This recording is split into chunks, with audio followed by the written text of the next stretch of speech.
മോഹൻലാലിന്റെ തുടരുമെന്ന ചിത്രം ബോക്സ് ഓഫീസിനെ ഞെട്ടിപ്പിച്ചുകൊണ്ട് കുതിപ്പ് ഇപ്പോഴും തുടരുകയാണ്. കാരണം ഈ സമയമൊക്കെ ആകുമ്പോൾ സാധാരണ വിജയ ചിത്രങ്ങളൊക്കെ പെട്ടിമടക്കി വീട്ടിൽ പോകാറാണ് പതിവ്. അപ്പോഴേക്കും OTT റിലീസ് വരും, ചിത്രത്തിന്റെ ഒരു ഓളമൊക്കെ തീരും. എന്നാൽ ഇവിടെ അതൊന്നുമല്ല സംഭവിക്കുന്നത്. ഇപ്പോഴും ഹൗസ്ഫുൾ തിയേറ്ററുകൾ കാണാൻ കഴിയും ഓരോ ദിവസവും. എന്തായാലും ചിത്രം 26-ാം ദിവസം എത്തി നിൽക്കുകയാണ്.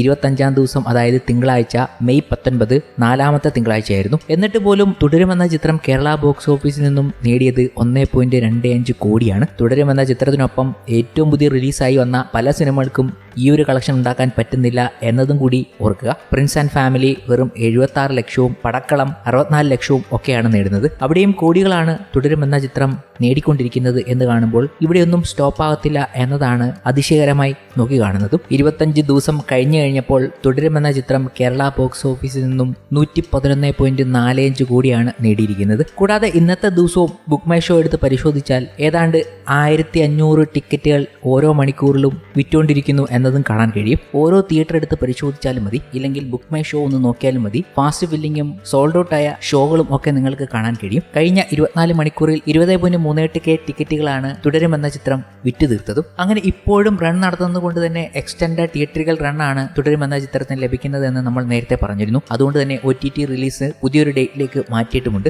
സാധാരണ OTT റിലീസ് വരുമ്പോൾ തിയേറ്ററിൽ നിന്ന് പോകാറാണ് പതിവ്. ഇപ്പോൾ അത് മറിച്ചാണ് സംഭവിക്കുന്നത്. കൂടാതെ മറ്റേത് റിലീസുകളെക്കാളും കൂടുതൽ ടിക്കറ്റ് തുടരുമെന്ന ചിത്രം വിൽക്കുന്നുണ്ടെന്ന് നിങ്ങൾക്ക് ബുക്ക് മൈ ഷോ പരിശോധിച്ചാൽ വ്യക്തമാകുകയും ചെയ്യും. പിന്നെ 27 ദിവസം കഴിയുമ്പോൾ തുടരുമെന്ന ചിത്രം നേടിയെടുത്തിരിക്കുന്നത് 225 കോടിക്ക് മുകളിലാണ്. 226 കോടിയോളം ഇതുവരെ ഗ്ലോബൽ ബോക്സ് ഓഫീസിൽ നിന്നും തുടരുമെന്ന ചിത്രം നേടിക്കഴിഞ്ഞു. തൊട്ടുമുന്നിൽ മഞ്ഞുമൽ ബോയ്സ് ആണ് 242.1 കോടി നേടിയിരിക്കുന്നത്. ഏറ്റവും മുകളിൽ എമ്പുരാൻ 265.52 കോടിയാണ് നേടിയതും. തുടരുമെന്ന ചിത്രം ഇപ്പോഴും തിയേറ്ററിൽ വിജയകരമായി മുന്നേറുകയാണ്. എല്ലാ ദിവസത്തിലും കോടികളുടെ ബോക്സ് ഓഫീസ് കണക്കുകളാണ് കേരള ബോക്സ് ഓഫീസിൽ നിന്നും തുടരുമെന്ന ചിത്രത്തിന് ലഭിക്കുന്നത്. കഴിഞ്ഞ ദിവസവും 1 കോടിക്ക് മുകളിൽ തന്നെ ചിത്രം നേടിയിട്ടുണ്ട്. അങ്ങനെ ബോക്സ് ഓഫീസിൽ മിന്നും വിജയവുമായി നിൽക്കുകയാണ് മോഹൻലാൽ. അപ്പോഴാണ് അദ്ദേഹത്തിന്റെ പിറന്നാൾ ദിനവും എത്തിയത്. ഇത്തവണ പിറന്നാൾ ദിനം ആഘോഷിച്ചിരിക്കുന്നത് ഫാമിലിക്കൊപ്പമാണ്. അദ്ദേഹം ഫാമിലിക്കൊപ്പം പിറന്നാൾ ആഘോഷിക്കുന്നതിന്റെ ചിത്രങ്ങൾ പങ്കുവെച്ചുകൊണ്ട് മക്കളൊക്കെ എത്തിയത് കഴിഞ്ഞ ദിവസം കാണാനായി. വിസ്മയ പങ്കുവെച്ച മോഹൻലാലിന്റെ പിറന്നാൾ ദിനം അവർ സ്പെഷ്യൽ ഡേ ആയി ആഘോഷിച്ചു. തായ്ലാൻഡിലായിരുന്നു ഇത്തവണ വെക്കേഷന് മോഹൻലാൽ പോയതും അവർക്കൊപ്പം പിറന്നാൾ ആഘോഷമാക്കിയതും. ഇതൊരു സ്പെഷ്യൽ ഡേ ആയി തന്നെ കാണേണ്ടതുണ്ട്. ഹൃദയപൂർവ്വം എന്ന ചിത്രത്തിന്റെ ഷൂട്ടിംഗ് ഒക്കെ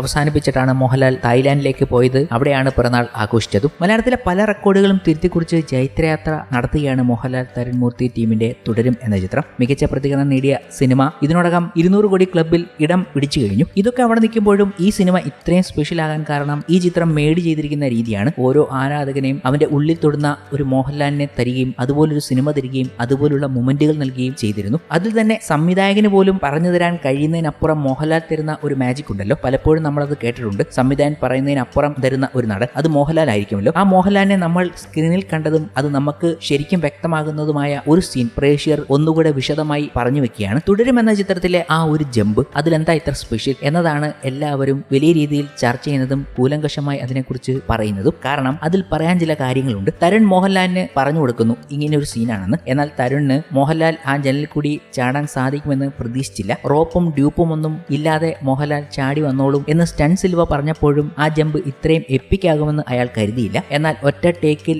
ജമ്പ് ഓക്കെ ആക്കി ലാലേട്ടൻ നിന്നപ്പോൾ ആ ഷോട്ടിന്റെ എസ്തെറ്റിക്സ് ക്വാളിറ്റി കണ്ട് അമ്പരന്നു സംവിധായകൻ. 2 കാലും പാരലായി പൊക്കി ഒരേ സമയം വിൻഡോ ഫ്രെയിമിനെ ക്ലിയർ ചെയ്യുന്ന രീതിയിൽ ലാലേട്ടൻ ചാടിയിരുന്നെങ്കിലും തിയേറ്റർ പൊട്ടിത്തെറിച്ചേനെ. എളുപ്പവും അത് തന്നെയായിരുന്നു. പക്ഷേ ആ ഷോട്ടിന് ഇപ്പോൾ ഉള്ളതിന്റെ ഭംഗി ഉണ്ടാവുമായിരുന്നില്ല. പക്ഷേ ലാലേട്ടന്റെ തന്നെ വലത്തേക്കാൽ വിൻഡോ ക്ലിയർ ചെയ്ത് പോയ ശേഷമാണ് തന്റെ ഇടത്തേക്കാൽ വീശി എടുക്കുന്നത്. ഇടത്തേക്കാലിന്റെ ആ മനോഹരമായ സ്വിങ്ങിൽ ആ മുണ്ട് മഴവിൽ പോലെ വന്ന് അങ്ങേര് ലാൻഡ് ചെയ്യുന്ന കാണാൻ എന്ത് ചന്തമാണ്. ഇതൊക്കെ ഒരു സംവിധായകന് പറഞ്ഞു ചെയ്യിക്കാൻ പറ്റുമോ? ഒരിക്കലുമില്ല. മോഹൻലാൽ അത് ചെയ്യുമ്പോൾ ആ കോൺട്രിബ്യൂഷൻ ഫുള്ളും മോഹൻലാലിന്റേതാണ്. ഇങ്ങനെ ഒരു ചാട്ടമാണ് ചാണ്ടേന്ന് മോഹൻലാൽ എങ്ങനെയാണ് മനസ്സിലാക്കിയെടുത്തു എന്നതും ഇതുപോലൊരു ഭംഗി ആ ചാട്ടത്തിന് വരും എന്നതുമൊക്കെ എങ്ങനെ മോഹൻലാൽ പ്രെഡിക്റ്റ് ചെയ്ത് കാണും. മാത്രമല്ല ചാടി വന്ന് പോലീസുകാരെ കുറച്ച് സെക്കൻഡുകൾ തുറിച്ചു നോക്കി നിന്ന ശേഷം മുണ്ടെടുക്കുന്ന ഒരു സ്റ്റൈലുണ്ട്. തോളുകൾ രണ്ടും താഴ്ത്തി തല പൊക്കി ശരിക്കും മതം പൊട്ടിയ ഒറ്റയാൻ വന്നു നിന്ന പോലെ ആയിരുന്നു ആ സീൻ. കംപ്ലീറ്റ് ആക്ടറുടെ കംപ്ലീറ്റ് പാക്കേജ് ആണ് തുടരും എന്നത് പ്രേക്ഷകർ ഒന്നുകൂടെ മനസ്സിലാക്കി വിശദമായി തന്നെ പറയുകയാണ്. ഈ ചാട്ടം ഇപ്പോൾ ഒരു എപ്പിക് ചാട്ടമായി മാറി എന്നുള്ളത് എല്ലാവർക്കും അറിയാം. നമ്മൾ ഏറ്റവും കൂടുതൽ കൈയടിച്ച് ആഘോഷിച്ച ഒരു സീനായിരുന്നു തിയേറ്ററിൽ. പിന്നീട് ഈ ജമ്പ് എങ്ങനെ നടത്താമെന്ന് പല അത്ലറ്റിക്സുകളും സോഷ്യൽ മീഡിയയിലൂടെ പറഞ്ഞു തരുന്നത് ഒരു കൗതുകരമായ കാര്യമായി മാറുമ്പോൾ ഇത് എത്രമാത്രം വൈറലായെന്ന് നമുക്ക് പറയാവുന്നതേ ഉള്ളൂ. ഇത് മലയാളത്തിൽ മാത്രം ഒതുങ്ങുന്നതല്ല, അങ്ങ് ഇന്ത്യൻ ഇതര ഭാഷകളിലെല്ലാം ഈ 64ാമത്തെ വയസ്സിലും മോഹൻലാൽ ചാടുന്നത് കണ്ട് ഇതെങ്ങനെ സാധിക്കുന്നു എന്ന് അവർ ഓരോ കാര്യങ്ങളും പറഞ്ഞ് ഇത് നിങ്ങൾക്ക് എങ്ങനെ ചാടാമെന്ന് കാണിച്ചു തരികയാണ് അവർ. ഒരു മോഹൻലാലിന് ഇതെങ്ങനെ സാധിക്കുന്നു? സംവിധാനം വെറുതെ പറഞ്ഞു കൊടുത്തേ ഉള്ളൂ. പക്ഷേ മോഹൻലാൽ ആ സിനിമയ്ക്ക് എത്രമാത്രം പ്ലസ് നൽകാമോ ആ രീതിയിലാണ് അത് ചാടിയിരിക്കുന്നത്. ഇങ്ങനെ ചില കാര്യങ്ങൾ ഈ ചിത്രം ഇത്ര വലിയ വിജയമാകുമ്പോഴും പ്രേക്ഷകരിലേക്ക് എത്തിയപ്പോഴും വിശദമാക്കിക്കൊണ്ടാണ് പ്രേക്ഷകരെത്തുന്നത്. അത്രയ്ക്ക് വലിയ ഇമ്പാക്റ്റ് ആണ് തുടരുമെന്ന ചിത്രം ഓരോ പ്രേക്ഷകനും നൽകിയിരിക്കുന്നത്.